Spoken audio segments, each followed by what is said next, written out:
वफाकी काबीना ने 27वीं आईनी तरमीम की मंजूरी दे दी। वज़ीर आज़म शहबाज शरीफ ने आज़रबाईजान के शहर बाकू से बजरिया वीडियो लिंक वफाकी काबीना के इजलास की सदारत की। वफाकी काबीना के इजलास में वज़ीर दिफा ख्वाजा आसिफ, मुसद्दिक मलिक, राना सनाउल्लाह, रियाज हुसैन पीरजादा, ओन चौधरी, शिजरा मनसब और कैसर अहमद शेख शरीक थे। इसके अलावा वज़ीर कानून और अटॉर्नी जनरल मंसूर उस्मान अवान भी वफाकी काबीना के इजलास में शरीक हुए। ज़राए के मुताबिक वज़ीर कानून आज़म नज़ीर तारड़ 27वीं आईनी तरमीम पर काबीना को ब्रीफिंग दी। इजलास में पीपल्स पार्टी की तजावीज़ का भी जायजा लिया गया। मुजवजा 27वीं तरमीम में कमांडर ऑफ डिफेंस फोर्सेस का ओहदा मुतारिफ करवाया जा रहा है। ये ओहदा चीफ ऑफ आर्मी स्टाफ के पास ही होगा। इसके अलावा वफाकी आईनी अदालत के कयाम, हाई कोर्ट के जजेस की मुश्तरका सीनियरिटी लिस्ट और सुप्रीम जुडिशल कमीशन को ये इख्तियार के वो किसी जज की रजामंदी के बगैर हाई कोर्ट्स या इनके इलाकाई बेंचेस के दरमियान जजेस के तबादले का इख्तियार देने की शिकें 27वीं आईनी तरमीम का हिस्सा होगा। सराय का बताना है कि सेनेट का इजलास इतवार को भी जारी रहने का इम्कान है। सेनेट में आईनी तरमीम पर बहस की जाएगी। सेनेट की जानिब से आईनी तरमीम पीर को मंजूर किए जाने का इम्कान है।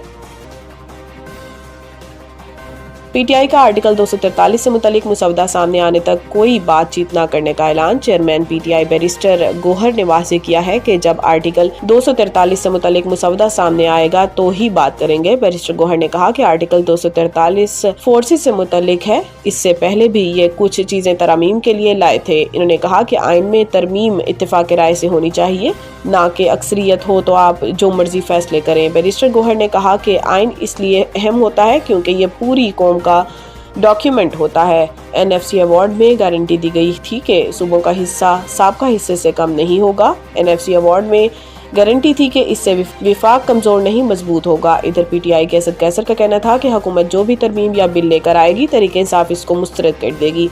इस पार्लियामेंट के पास कोई इख्तियार ही नहीं कि कोई कानून साजी कर सके।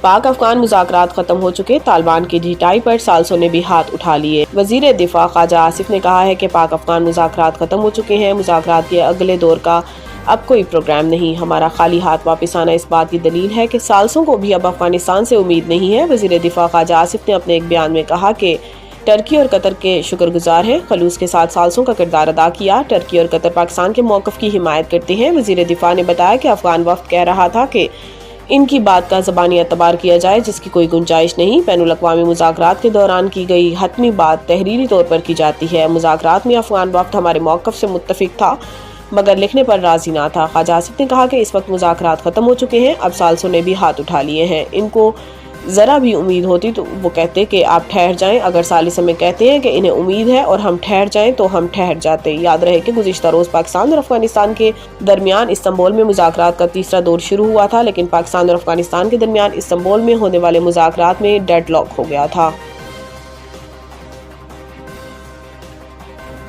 बलोचिस्तान के मुख्तलिफ अजला में ज़लज़ले के झटके, शिद्दत 5 रिकॉर्ड। बलोचिस्तान के मुख्तलिफ अजला में रात गए ज़लज़ले के झटके महसूस किए गए, जिनकी शिद्दत ज़लज़ला पैमा मरकज़ के मुताबिक रेक्टर स्केल पर 5.0 रिकॉर्ड की गई। ज़लज़ला पैमा मरकज़ के मुताबिक ज़लज़ला रात 2:45 पर आया, जिसके झटके ज़ियारत, हरनाई, जरदालू, खोसट, शाहरक, मुस्लिम बाग, खानुज़ई, कान मेहतरज़ई, रुदमलाज़ई और सरखाब समेत कई इलाकों में महसूस किए गए। इसके अलावा सूबाई दारुल हुकूमत क्वेटा के बाज़ इलाकों में भी हल्के झटके महसूस किए गए। ताहम ज़लज़ले के बाइस किसी जानी या माली नुकसान की कोई इतलात मौसूल नहीं हुई।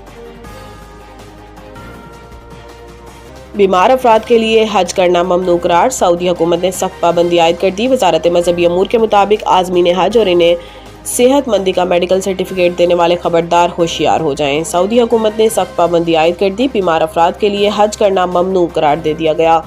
सऊदी वजारत सेहत की हदायत के मुताबिक आज़मीन हज 2026 के लिए तिब्बी शराइत में कैंसर, दिल, गुर्दों, फेफड़ों, जिगर, राशा, नफ्सियाती अमराज, कमज़ोर यादाश्त, ज़ईफ़ मरीज शामिल हैं। इसके अलावा हामला ख़वातीन, काली खांसी, तब तक वायरल हैमरेज, बुखार वाले भी हज नहीं कर सकेंगे। वजारत मजहबी अमूर के मुताबिक जाली या गलत सर्टिफिकेट देने वाले डॉक्टर के खिलाफ भी कार्रवाई होगी। बीमार आज़िम हज को डिपोर्ट किया जाएगा, जिसके अखराजात भी मरीज को खुद अदा करना होंगे। सऊदी हुकाम की मॉनिटरिंग टीमें आज़िमीन हज के फिटनेस सर्टिफिकेट की दुरुस्ती की तस्दीक करेंगी। वजारत मजहबी अमूर का कहना है कि मुकर्रर बुनियादी सेहत के हामिल अफराद ही सफ़र हज पर रवाना होंगे। मेडिकल ऑफिसर बीमार आज़मीन को हज पर रवानगी से रोकने का मजाज होगा।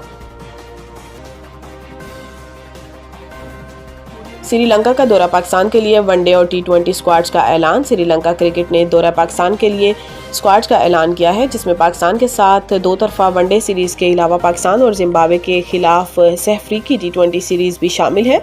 سری لنکا کی ون ڈے اور T20 ٹیم کی قیادت جارتھ اسالنکا کریں گے۔ پاکستان اور سری لنکا کے درمیان آخری میچ ایشیا کپ 2025 کے سپر 4 میں کھیلا گیا تھا، جہاں پاکستان سری لنکا کو شکست دے کر فائنل میں پہنچا تھا۔ دلشاد متوشنکا انجری کی وجہ سے ون ڈے اسکواڈ سے باہر ہو گئے ہیں، اس کی جگہ ایشان ملنگا کو شامل کیا گیا۔ متیشا پتھیرانا بھی سانس کی نالی کے انفیکشن کے باعث دورہ پاکستان سے محروم رہیں گے۔ ازیتا فرنینڈو کو اس کے متبادل کے طور پر ٹیم میں شامل کیا گیا ہے۔